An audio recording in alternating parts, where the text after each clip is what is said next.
प्रेरितों के काम और उसका 2 अध्याय। आज हमारे सामने प्रभु की पवित्र मेज है, प्रभु भोज का दिन है और पिछले दिनों से हम तैयारी कर रहे थे, प्रार्थना कर रहे थे। प्रभु ने आज का दिन हमें सलामत दिया, सुरक्षित अपने भवन में दूर निकट से हम सब भाई बहनों को लेकर आया।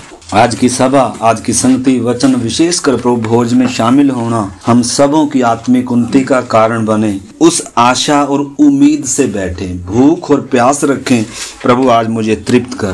प्रभु आज मैं तेरी सुनूंगा ही नहीं बल्कि क्या करूंगा, तेरी मानूंगा भी। प्रभु मुझे तेरी आत्मा से भर, मुझे अपना अनुग्रह दे प्रभु। प्रभु मेरे जीवन में जो भी अशुद्धता, मलिनता है, जो भी बातें हैं प्रभु, एक एक दिन मैं क्या हो जाऊं, शुद्ध हो जाऊं, मैं तैयार हो जाऊं तेरे आगमन के लिए। तो इन्हीं भावों को रखते हुए आइए प्रभु के साथ बैठें और परमेश्वर का वचन हम सुनेंगे। आइए आप मेरे साथ निकालें प्रेरितों के काम उसका 2 अध्याय और उसका 41 और 42 वचन हम पढ़ेंगे। अतः जिन्होंने उसका वचन ग्रहण किया उन्होंने बपतिस्मा लिया और उसी दिन 3000 मनुष्यों के लगभग उनमें मिल गए और वे प्रेरितों से शिक्षा पाने और संगति रखने और रोटी तोड़ने और प्रार्थना करने में लौलीन रहे। आमीन।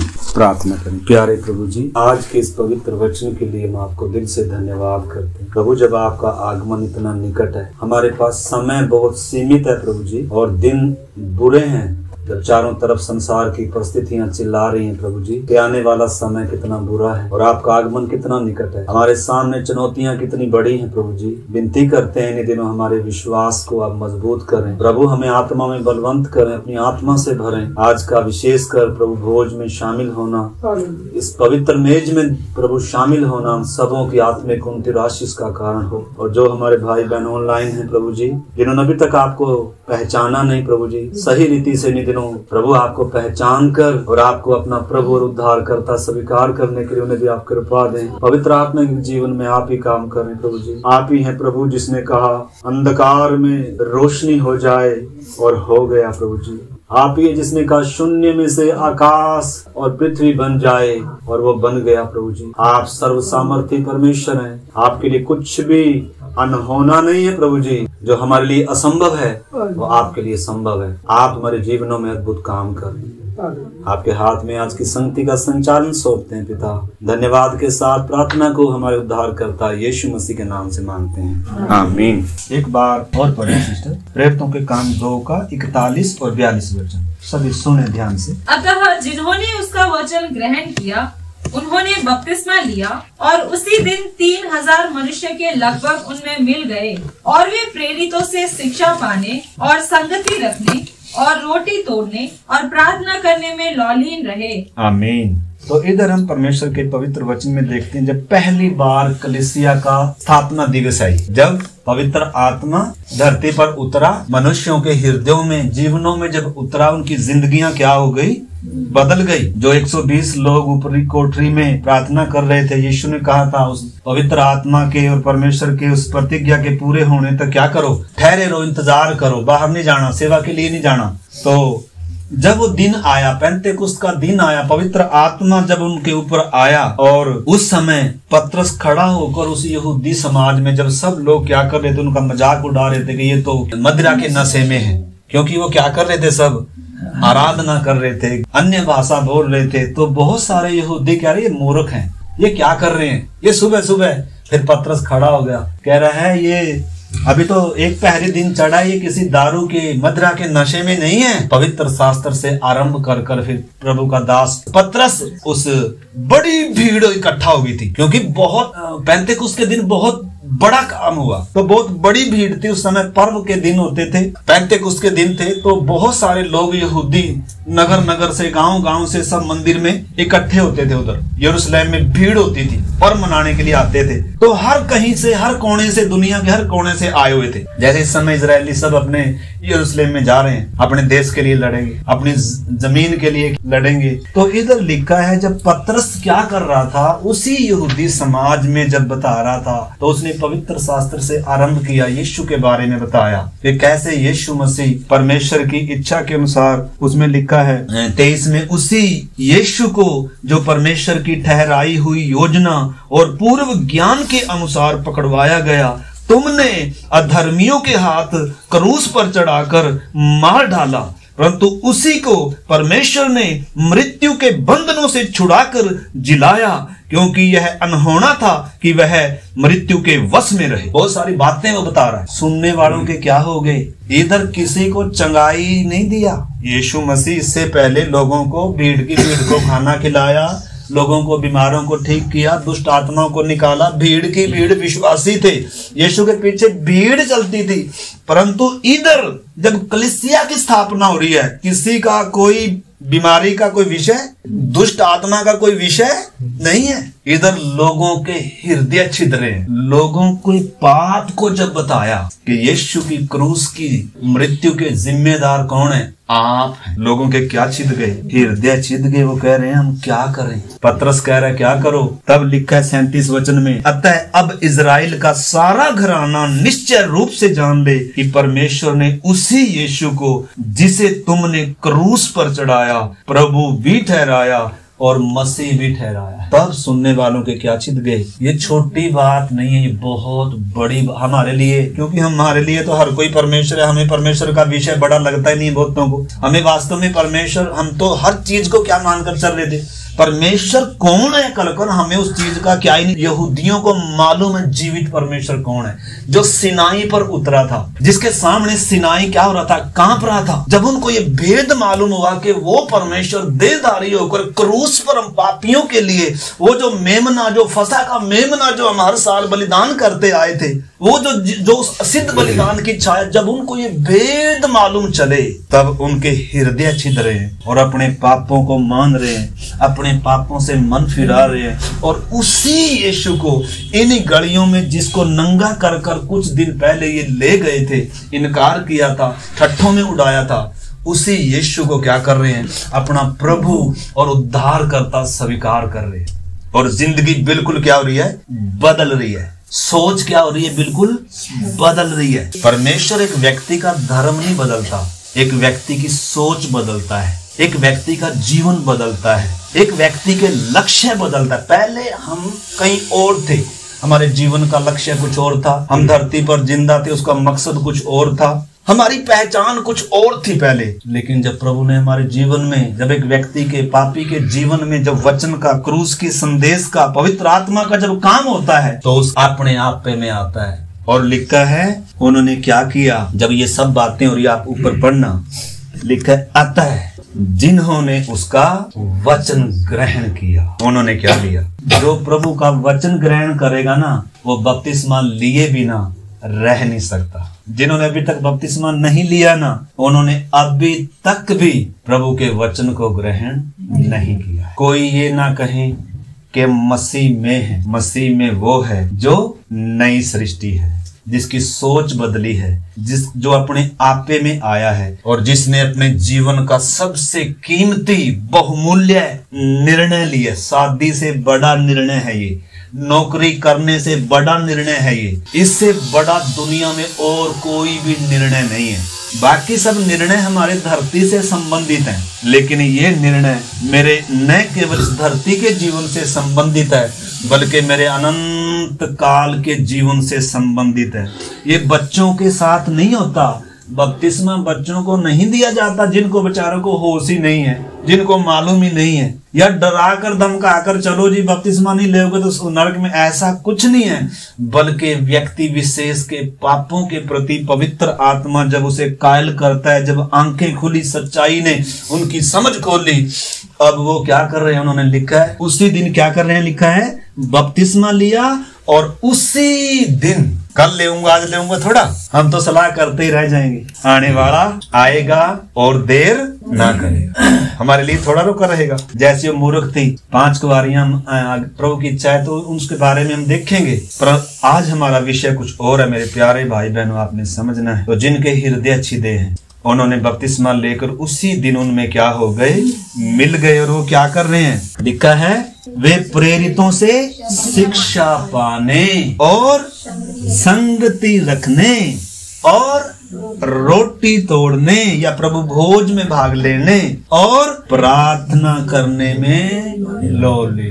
अब इनके जो रिश्तेदार होंगे, प्यारे होंगे, वो तो पक्का क्या बोलेंगे, पागल हो गए, सारा कुछ छोड़कर क्या कर दिया, काम धंधा कहाँ गया। देखो आपने सुना प्रथम शताब्दी में कलीसिया की स्थापना कैसे हुई। कलीसिया वास्तव में कौन है, कलीसिया वास्तव में क्या है, कलीसिया में आया हुआ व्यक्ति विशेषकर उसके जीवन में क्या परिवर्तन आया, उसकी सोच में क्या परिवर्तन आया, उसके जीवन में क्या परिवर्तन आया, उसके जीने का पहले मकसद कुछ और। जब हम इधर थे, मान लो ये जंगली जैतून है, जब हम इधर थे, इधर राज्य किसी और का था, इधर जब थे तो जीवन का लक्ष्य क्या था, पैसा कमाना है, काम करना है, नौकरी करनी है, बच्चे हैं, शादी है, बस यही है। इधर के लिए मरे हुए थे, इधर के लिए क्या थे, परंतु जब इधर आ गए, अब रात नहीं है, अब दिन है, अब अंधकार नहीं है, अब ज्योति है। पहले कूड़े को जो मिटने वाला है उसके पीछे पड़े हुए थे, पैसा कमाना है, जमा करना है, ये करना है, वो करना है। अब नहीं है ये, अब लक्ष्य बदल गए, जीवन बदल गए, धरती पर जीने का असली मकसद अब मिला है। पहले क्या थे, अंधेरे में थे, अज्ञानता में थे। आपने समझना परमेश्वर के साथ का जो रिश्ता, उद्धार की खुशी कितनी बड़ी है। और आगे आप 44 से पढ़ो, देखो। और सब विश्वास करने वाले इकट्ठे रहते थे और उनकी सब वस्तुएं सांझे में थी। वे अपनी अपनी संपत्ति और सामान बेच बेच कर जैसी जिसकी आवश्यकता होती थी बांट दिया करते थे। अरे आज तो अगर ऐसा कर लेंगे तो मालूम चल गया तो ये रास्ता ही बदल लेंगे बहुत सारा। ये बोल रहे ये संगति सही ऐसी संगति चाहिए जो हमारी मनोकामना क्या करे, हमारी मनोकामनाएं हैं, हमें धरती पर जीना है, हमारे बहुत उद्देश्य हैं। इससे नहीं लाभ हुआ तो प्रभु मिल गया, अब क्या मिलेगा हमें, सारी मनोकामना क्या होगी। तो ऐसा मार्ग नहीं, ये बलिदान का मार्ग है। यीशु ने हमारे लिए सब दिया है और लिखा है ये खेत में छिपा वो खजाना है, जिस किसी ने पाया उसने भी अपना सब कुछ दिया है। आधा अधूरा देने से ये मिलता नहीं है। इतना कीमत इसकी इतनी ज्यादा है। आप समझ सकते हैं, पढ़ सकते हैं, इसको मनन कर सकते हैं, इसमें बहुत कुछ है। हम उन सब बातों में नहीं जा रहे हैं, आगे पढ़े सिस्टर। वे अपनी अपनी संपत्ति और सामान बेच बेच कर जैसी जिसकी आवश्यकता होती थी बांट दिया करते थे। वे प्रतिदिन एक मन होकर मंदिर में इकट्ठे होते थे और घर घर रोटी तोड़ते हुए आनंद और मन की सीधाई से भोजन किया करते थे और परमेश्वर की स्तुति करते थे। और सब लोग उनसे प्रसन्न थे और जो उद्धार पाते थे उनको प्रभु प्रतिदिन उनमें मिला देता था। आमीन। आप ध्यान से सुनो मेरे प्यारे भाई बहनों, वो कौन सी चीज थी जो इनको मिल गई, वो कौन सा प्यार था जिन्होंने इनको इतना विवश कर दिया, वो क्या खजाना इनको मिल गया कि इनको सब कूड़े की तरह नजर आ रहा है। कुछ तो है ना, देखो पागल तो नहीं थे, पागल थे क्या, नहीं। हाँ दुनिया पागल कहेगी, इसमें कोई शक नहीं क्योंकि दुनिया की अभी भी आंख बंद है, बुद्धि बंद है। जिस दिन खुलेगी उस दिन मालूम चलेगा ये वेद क्या है। दुनिया कूड़े के पीछे, वस्तुओं के पीछे, संसार के पीछे भाग रही है, लेकिन जिसकी आंख खुल गई वो यीशु के पीछे भाग रहा है। वो किसके पीछे है, असलियत के पीछे है, स्वर्ग उनके पीछे, मतलब जो कभी मिटेगा नहीं। दुनिया उसके पीछे भाग रही है जो थोड़े समय के लिए है, जो मिटने जा रहा है। जमीन और आसमान का अंतर है मेरे प्यारे भाई बहनों। मतलब पवित्र आत्मा ने, परमेश्वर के प्रेम ने, वचन ने एक पापी व्यक्तियों की जिंदगियों को पूरा क्या कर दिया, बदल दिया। जो अपने लिए आज तक जी रहे थे, जो अपने लिए जो कर रहे थे, अभी उनके अंदर से वो चीज ही क्या हो गई, खत्म हो गई, अब दूसरों की है। हालेलुया। भाई यही अभी स्वर्गीय राज्य समझ में आए या ना आए, जिसके कान हो वो सुन। लिखा है वो इस निमित्त सब के लिए मरा कि जो जीवित है वो आगे को अपने लिए ना जिए परंतु उसके लिए जिए जो सब के लिए मरा। अगर मैं कहता हूँ वो मेरे लिए मरा, अब दूसरी साइड मुझे अब हक नहीं है कि मैं अपने लिए जीऊं। अब मैं उसके लिए जीऊंगा जो मेरे लिए मरा है। मैं उसकी खुशी के लिए, मैं उसकी महिमा के लिए, मैं उसकी सेवा के लिए, मैं उसके कार्यों के लिए। और ये कोई मुझे दुख नहीं होगा, मेरा सारा कुछ चला जाए, मेरे घर के लोग छोड़ जाएं, मुझे क्रूस पर चढ़ाया जाए, संसार मुझे क्या करे जाए, उसका मुझे कोई गम नहीं होगा। मुझे जो मिल गया उसकी जो खुशी है, उसके सामने मैंने जो खो दिया मैंने जो छोड़ दिया उसकी कोई कीमत नहीं। ये है मसीह जीवन का आधार, ये है मसीह जीवन की शुरुआत। कुछ पाने के लिए यीशु पर विश्वास नहीं किया, बल्कि देने के लिए किया है। इस करके हमने समझना मेरे प्यारे भाई बहनों। तो आइए हम परमेश्वर के पवित्र वचन में हम जब देखते हैं, आज अपने विषय में रहेंगे। हमारा विषय प्रभु भोज का है। तो वो लिखा है, वो प्रतिदिन क्या करते थे? रोटी तोड़ते थे। हम प्रतिदिन रोटी नहीं तोड़ते। काफी दिनों के बाद आज हमारे सामने ये पवित्र मेज है। आपको मालूम है कलीसिया में दो ही विधियां हैं। पहली विधि क्या है? जितनों ने वचन ग्रहण किया उन्होंने बपतिस्मा लिया। और दूसरी विधि क्या है? प्रभु भोज, रोटी तोड़ना। बाकी वचन सीखना, संगति रखना और शिक्षा प्राप्त, ये सब एक अलग है। परंतु विधि क्या है? दो है, बपतिस्मा लेना और प्रभु भोज की रोटी तोड़। तो प्रभु भोज की रोटी कोई ये प्रसाद नहीं है। अलग अलग लोग भक्ति करते हैं, साधना करते हैं, मंदिर गुरुद्वारों में जाते हैं, उधर प्रसाद होता है और लोग अपने अपने गुरु की, भगवान की यात्राएं निकालते हैं। बड़े बड़े जुलूस होते हैं। ईसाई लोग अपने यीशु की निकालते हैं। परंतु कलीसिया में कुछ ऐसा नहीं है। कोई, यीशु ने कभी नहीं कहा कि मेरा जन्मदिन सेलिब्रेट करना जैसे दुनिया अपनों का करते हैं। प्रभु ने क्या कहा? जब तुम इकट्ठे होते हो तो तुम क्या करना? मेरी मृत्यु को क्या करना, क्योंकि इसमें जीवन है। यीशु के आने से मुझे जीवन मिला, यीशु के मरने से मुझे जीवन मिला है। यीशु के आने से मैं न्याय से नहीं बचा। अगर वो आ भी जाए, लेकिन अगर वो मरे ना, तो उसके आने का फायदा है। तो इसलिए यीशु ने किस पर जोर नहीं दिया? उसके जन्मदिन पर जोर नहीं दिया। कलीसिया में कोई भी रिवाज नहीं है। बाकी सब उनमें हम देखते हैं भक्ति है, रिवाज है, साधनाएं हैं, कर्मकांड है, जन्मदिन है, उनके मरण दिन हैं। अलग अलग तरीके से दुनिया सब अपने अपनों को अपने तरीके से मनाते हैं। परंतु इधर कोई ऐसा तरीका नहीं है। बपतिस्मा भी कोई रिवाज नहीं है और प्रभु भोज भी कोई रिवाज नहीं है। तो आइए हम पिछली बार भी कई बार हमने पढ़ा है और सीखा भी है। प्रभु भोज क्या है? प्रभु की आज्ञा। पहली बात क्या है? जिस प्रभु भोज में आज हम शामिल होंगे वो क्या है? पापों की माफी मिलने के लिए नहीं, बल्कि उसकी यादगारी में। पहली बात तो प्रभु ने हमें क्या दिया? महा आदेश दिया। बपतिस्मे का भी है। अगर प्रभु को स्मरण करना है तो बर्थडे नहीं सेलिब्रेट नहीं करना, बल्कि यीशु मसीह की मृत्यु को स्मरण करना है, मानना है, याद करना है। यीशु मेरे लिए मरा है। तो सबसे पहली बात, प्रभु भोज क्या है? परमेश्वर की महा आज्ञा है। हम सब ने इस महा आज्ञा का, आदेश का, इस विधि का क्या करना है? पालन करना। किन्होंने? जिन्होंने बपतिस्मा लिया। जिन्होंने बपतिस्मा नहीं लिया उन्होंने सबसे पहले पहली विधि को पूरा करना है, बपतिस्मा लेना है, उसके बाद इसमें शामिल होना है। जिन्होंने पहली विधि पूरा किया, बपतिस्मा लिया, उनके लिए प्रभु भोज है। उनके लिए क्यों जरूरी है? क्योंकि ये प्रभु की आज्ञा है। हर किसी ने इसमें सब काम धंधे छोड़कर सब ने क्या करना है। अगर आप इसमें भाग नहीं ले रहे हैं तो आप बहुत क्या दे रहे हैं? संदेश दे रहे हैं कि यीशु मेरे लिए मरा नहीं। आपने समझ, मरा होगा अपने लिए, मरा होगा मेरे लिए मरा, मुझे और काम है, मेरे लिए कुछ जरूरी। आपने समझ की गंभीरता समझ। इसमें से नहीं लेंगे तो भी दंड है। अगर अनुचित रीति से लेंगे तो भी दंड, क्योंकि ये गंभीर विषय है। सही होना ही पड़ेगा। देख, शुरू में बचपने में होते हैं, गलती करते हैं, गलती का उतना एहसास नहीं होता, लेकिन जैसे जैसे हम बढ़ते हैं उसकी गंभीरता हमें मालूम होती है। प्रभु भोज कितना गंभीर विषय है, बपतिस्मा कितना गंभीर विषय है, वचन सीखना, संगति में आना, ये सब गंभीर बातें हैं। इधर देखो, जिन्होंने वचन ग्रहण किया उनका कंटिन्यू क्या था? ये काम करते थे वो। इसलिए प्रभु की उपस्थिति कलीसिया में भरी होती थी। हर एक आत्मा से भरे हुए थे, हर एक आनंद की, मन की सिधाई से क्या करते थे, और उन्होंने जगत को क्या कर दिया? उल्टा पुल्टा। आज हमारा मोहल्ला भी उल्टा पुल्टा नहीं हुआ, क्योंकि हम, आपने समझना है मैं किसके लिए जी रहा हूँ, मैं धरती पर क्यों जी रहा हूँ, मेरे जीवन का मकसद क्या है। हमने सब ने क्या करना होगा? इन बातों पर जोर देना होगा, पहचानना हो। थोड़ा सा समय मिला है, सौभाग्य दिया स्वर्ग ने कि हम भी, जो हमारे लिए मरा, हम भी उसके लिए कुछ दुख उठाने के कम से कम क्या ठहरे। पहली सदी में प्रेरित लोग, विश्वासी लोग कह रहे ये हमें सौभाग्य मिल गया, कम से कम उसके नाम के लिए निंदित होने के योग्य तो ठहरे। धन समझते थे यीशु के लिए मरना, धन समझते थे यीशु के लिए जीना।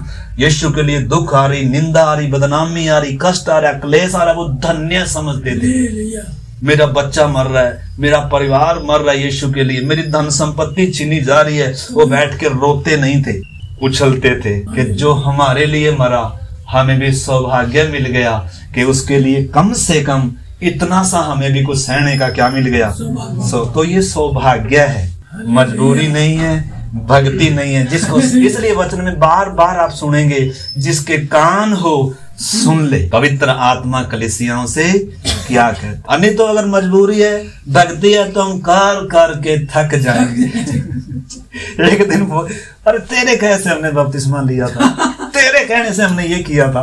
पास्टर के कहने से ये बातें नहीं होती। अगर आपके अंदर वचन ने काम किया हो, क्रूस ने काम किया हो, परमेश्वर के प्रेम ने काम किया, तभी करना भाई जी, और नहीं तो पछताना पड़ेगा। फिर कहो तेरा वाला हमने तो इतना समय गवा दिया। जैसे पत्रस कह रहा हमने तो 3.5 साल गवा दिए, चलो पुराने मार्ग पर मछली पकड़ने के लिए फिर चले गए, क्योंकि अभी तक क्रूस समझ में नहीं आया था, क्योंकि पवित्र आत्मा का काम अभी तक हुआ नहीं था। तो इस करके मेरे प्यारे भाई बहनों, तो आइए हम परमेश्वर के पवित्र वचन से पढ़ेंगे। आपको मालूम है, मैं कुछ बात आपको बताऊं। जैसे इजरायली लोग क्या करते थे, फसह का पर्व मानते थे। फसह का पर्व भी किसकी छाया है? यीशु मसीह के बलिदान की छाया है। जब यहूदी लोग हर साल परमेश्वर ने उनको आज्ञा दिया था कि ये आपको हर साल क्या करना है, मानना है। हर यहूदी ने मानना है, हर एक ने इसमें शामिल होना। तो उस फसह का जो पर्व था, उसको अगर हम देखें यहूदी कैसे देखता था। जब हम इधर विषय सीख रहे हैं, परमेश्वर सिनाई पर इनको लेकर आया, तुमने देखा है मैंने क्या किया, इसलिए अब यदि निश्चय तुम मेरी मानोगे, तो अब वाचा बांध रहे, मानेंगे तो आशीष आएगी, नहीं मानेंगे श्राप आएगा, दंड आएगा, माफी नहीं। तुम बच्चे नहीं हो, तुमने देखा है, चखा है, होश में आए हो। मैं बच्चों से वाचा नहीं बांधता, वाचा कभी बच्चों से नहीं बांधी जाती, शादी कभी बच्चों से नहीं होती। जो उसकी डील डोलता में हो गए, जो बड़े हो गए, जिनको समझ खुल गई, जिनकी बुद्धि खुल गई। अगर किसी ने बहका के में बपतिस्मा दिया है तो वो गलत है, धोखे से दिया तो गलत है, परंतु बपतिस्मा वास्तव में बहकाकर नहीं होता, बल्कि एक व्यक्ति अपने आपे में आता है, समझ खुली, सच्चे सृजनहार को जाना, इसलिए अपने जीवन का बहुमूल्य निर्णय लेता है। मेरे प्यारे भाई, क्योंकि जीवन भर अब इसके पीछे चलने का निर्णय है। क्रूस उठाकर चलूंगा, इसके ऊपर क्रूस कोई लाद देगा नहीं। इसने अपनी मर्जी से क्रूस उठाना है, अपना इनकार करना है, अपने प्रियों को भी अप्रिय जानना, यीशु के लिए क्रूस उठाकर अपने गोलगत्ता में अपनी दौड़ को क्या करना है, पूरा करना है। शुरू में अगर समझ नहीं है, इसलिए परमेश्वर ने हमें अपने दास दिए हैं। इसलिए वचन में लिखा है, उनके क्या रहे, संगति में रहे, वचन सीखे। आज तो बहुत सारे ऐसे हैं, बपतिस्मा लिया और चलो जी, संगति भी छोड़ दी है ना। यूट्यूब पे जो अच्छा सा पास्टर दिखेगा, जो अच्छा सा प्रचार करेगा, बस उसको सुनेगा, रहो राम से स्वर्ग में जाएंगे। ना हमें कोई बोले, ना हमें कोई डांटे, ना हमें कोई करेक्शन करे। तो भाई फिर बपतिस्मे के लिए पास्टर की क्यों जरूरत थी?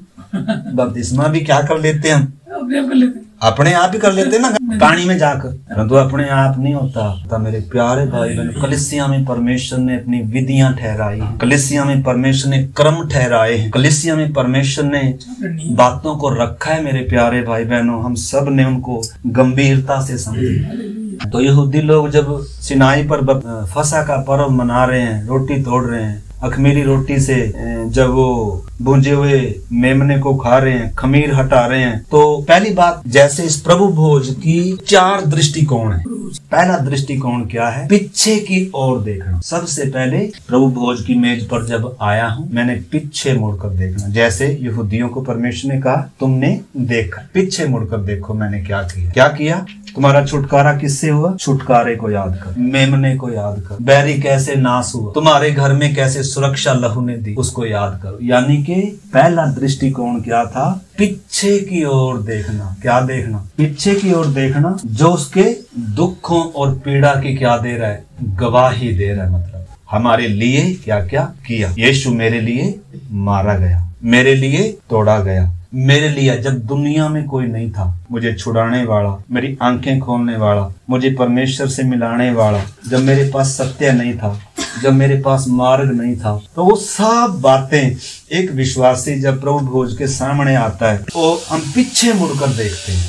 क्या याद करते हैं? उसकी उन पीड़ाओं को याद करते हैं, अपनी गुलामी को भी याद करते हैं, खीरे खरबूजे खाते थे वो याद नहीं करते। हालांकि इजरायली बहुत सारे क्या भी थे, अरे हम तो पहले ठीक थे। जो गुलामी भूल गए, जो अपनी दशा भूल गए, वो क्या याद करते हैं? खीरे खरबूजे याद करते हैं। तो पहला दृष्टिकोण, जैसे मैं बता रहा हूँ मेरे प्यारे भाई बहनों, हम पीछे मुड़कर देखते हैं कि यीशु ने मेरे लिए कैसा दुख सहा है।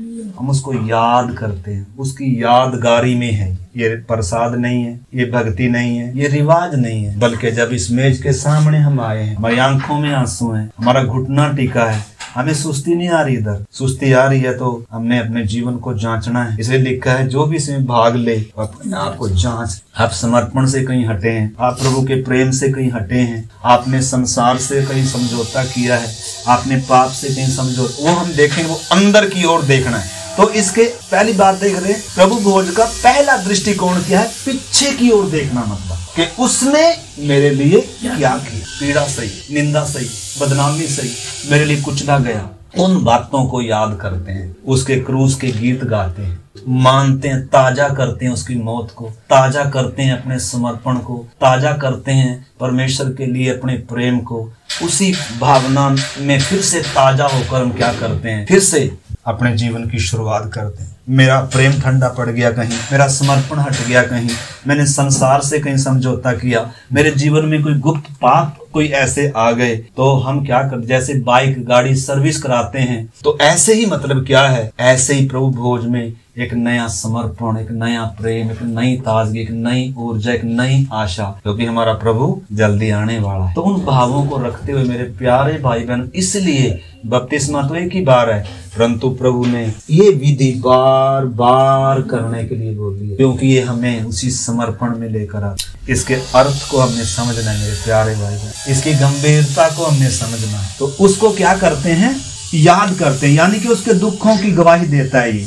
आइए मेरे साथ आप निकालें पहला कुरिन्थियों 11 का 23 से पढ़े थोड़ा। क्योंकि ये बात मुझे प्रभु से पहुंची और मैंने तुम्हें भी पहुंचा दी कि प्रभु यीशु ने जिस रात वो पकड़वाया गया, रोटी ली और धन्यवाद करके उसे तोड़ी और कहा, ये मेरी देह है जो तुम्हारे लिए है, मेरे स्मरण के लिए यही किया करो। इसी रीति से उसने बियारी के पीछे कटोरा भी लिया और कहा, ये कटोरा मेरे लहू में नई वाचा है, जब कभी पियो तो मेरे स्मरण के लिए यही किया करो। आमीन। आगे 26 पढ़ लीजिए। क्योंकि जब कभी तुम ये रोटी खाते और इस कटोरे में से पीते हो तो प्रभु की मृत्यु को जब तक वो ना आए प्रचार करते हो। आमीन। पहला दृष्टिकोण हम देख रहे हैं, प्रभु ने कहा मेरे स्मरण के लिए। अभी हम सबसे पहले पीछे की ओर देख रहे हैं, पीछे की ओर देखने के बाद फिर हम अपनी अंदर की ओर देखते हैं, जांचते हैं अपने आप। तो पहला दृष्टिकोण हम पीछे देख रहे हैं। तो आइए मेरे साथ उसके लिए निकालें आप मत्ती की अंजील 27 का 45 से। दोपहर से लेकर तीसरे पहर तक उस सारे देश में अंधेरा छाया रहा। तीसरे पहर के निकट यीशु ने बड़े शब्द से पुकार कर कहा, येली लमा शबक्तनी, अर्थात हे मेरे परमेश्वर, तूने मुझे क्यों छोड़ दिया। आमीन। ये बहुत गंभीर विषय मेरे प्यारे भाई बहनों, मुझे और आपको ये हर समय स्मरण रखना है। एक ही बार स्मरण नहीं करना। प्रभु भोज बार बार क्यों है? क्योंकि बहुत बार हम भूल जाते हैं कि यीशु मेरे लिए मरा है, यीशु ने मेरे लिए दुख सहा है, मेरे लिए बिना दया के वो तोड़ा गया है। स्वर्ग ने उसकी तरफ से अपना मुंह क्या कर लिया, मोड़ लिया, जब उसने मेरे पाप, मेरे श्राप जब अपने ऊपर लिए, जब मेरे अधर्म उसके ऊपर लाद दिए गए तो उसकी प्रार्थनाएं सुनी नहीं गई। 3 बार गिड़गिड़ा कर उसने विनती करी, हे परमेश्वर, हो सके तो ये प्याला मेरे से क्या हो जाए, दूर हो जाए, लेकिन फिर भी मेरी मर्जी नहीं, तेरी मर्जी क्या। 3 बार प्रार्थना करी, लेकिन स्वर्ग से कोई क्या नहीं आ रहा है, कोई उत्तर नहीं आ रहा। आपने समझना, यीशु ने मेरे लिए और आपके लिए क्या किया है, ये हम उसकी यादगारी में करते हैं। पीछे मुड़कर हम देखते हैं। इजरायली लोग आगे की तरफ देखते थे, अभी उनके लिए बलिदान हुआ नहीं था। वो साल में मनाते थे, अपने घर से खमीर हटाते थे, भूंजे हुए को कड़वे साग पात के साथ वो याद कर रहे हैं, मतलब उस गुलामी को। जब सही मकसद से उन बातों को समझेगा, यीशु को स्मरण करता है, अपनी गुलामी को स्मरण करता है कि कैसे मुझ पर उसने दया करी, अनुग्रह से उसने मुझे उद्धार दिया, जब उसने मेरा और आपका पाप उठाया, उसका लहू पसीना बनकर बह रहा है। उसको मालूम है परमेश्वर से अलग होने का अर्थ क्या है। इसको आप 45 जो वहाँ खड़े थे उनमें से कितनों ने ये सुनकर कहा, वो तो एलिया को पुकारता है। उनमें से एक तुरंत दौड़ा और स्पंज लेकर सिरके में डुबोया और सरकंडे पर रखकर उसे चुसाया। और औरों ने कहा, रह जाओ, देखो एलिया उसे बचाने आता है कि नहीं। तब यीशु ने फिर बड़े शब्द से चिल्लाकर प्राण छोड़ दिए, और देखो मंदिर का पर्दा ऊपर से नीचे तक फटकर 2 टुकड़े हो गया, और धरती डोल गई, और चट्टानें तड़क गई, और कब्रें खुल गई, और सोए हुए पवित्र लोगों के बहुत से शव जी उठे। आमीन। तो क्रूस की जब आप मृत्यु देखते हैं, स्मरण करते हैं, छोटी बात नहीं, बहुत बड़ी बात हुई क्रूस पर। मेरा और आपका उद्धार इतना आसान नहीं था। परमेश्वर की व्यवस्था को पूरा करना इतना आसान नहीं था। यहूदी लोग सालों से वो बलिदान चढ़ा रहे थे, लेकिन बीच का पर्दा कभी फटा नहीं था, दीवार गिरी नहीं थी, और मौत से कभी भी छुटकारा इंसान का हुआ नहीं था। मृत्यु और पाप मनुष्य जाति पर राज्य कर रहे थे, लेकिन क्रूस पर बहुत बड़ा कुछ हुआ है मेरे प्यारे भाई। इसलिए हम प्रभु ने में ये रखा है, बार बार हम उसको याद करें, ताकि उसका प्रेम हमें विवश करे कि हम अपने लिए ना जिए,